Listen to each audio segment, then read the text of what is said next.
Halos maulan sa magdamag sa ilang lugar sa bansa, kabilang po sa Metro Manila. Magtutuloy-tuloy pa kaya yan sa mga susunod na oras? Alamin natin yan live mula kay Marine Drivers ng GMA Integrated News Weather Center. Marine! Salamat Emil at magandang gabi mga kapuso. Nandito po tayo ngayon sa NEPA Q-Mart, Quezon City kung saan katitigil lang ng ulan. Pero yung halos buong araw ho na pag-ulan na naranasan natin sa Metro Manila, pati sa ilang parte ng bansa ay dahil ho yan sa hanging habagat na pinalakas ng 3 bagyo sa loob at sa labas ng Philippine Area of Responsibility.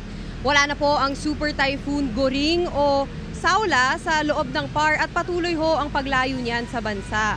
Ang Severe Tropical Storm Hana ang bagyong nasa loob ng PAR at huling namataan sa layong 1,035 kilometers silangan ng extreme northern Luzon. Taglay ho nito ang lakas ng hangin na 110 kilometers per hour at pagbugsong aabot sa 135 kilometers per hour.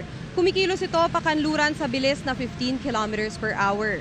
Mababa pa rin ang tsansa nitong maglandfall o tumama sa lupa at ayon sa Pag-asa, posibleng sa may kanto lang yan ng PAR o sa gilid din dadaan pero lalabas rin ho yan ng Sabado. Minomonitor din ng Pag-asa ang isa pang bagyo sa labas ng PAR, ang Severe Tropical Storm Hirogi.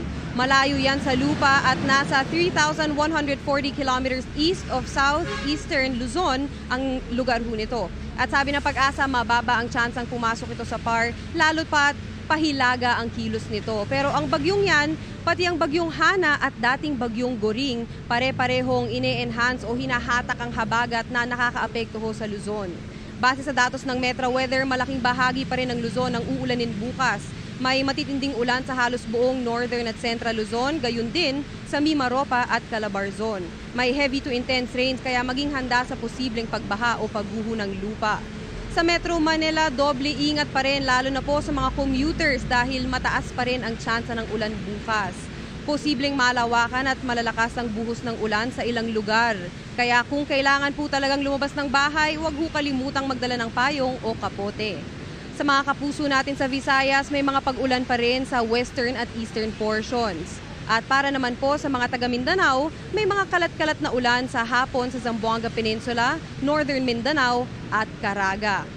Para naman din ho sa mga sasakyang pandagat, maalon pa rin at delikadong maglayag sa halos buong baybayin ng Luzon at ng Visayas.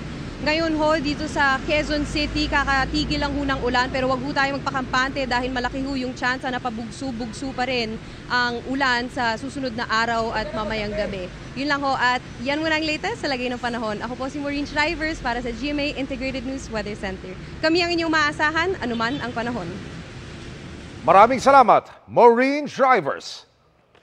Mga kapuso, maging updated sa ulat panahon 24 oras. Mag-subscribe sa GMA Integrated News sa YouTube. Para sa mga kapuso naman natin abroad, bisitahin ang GMA Pinoy TV at www.gmanews.tv.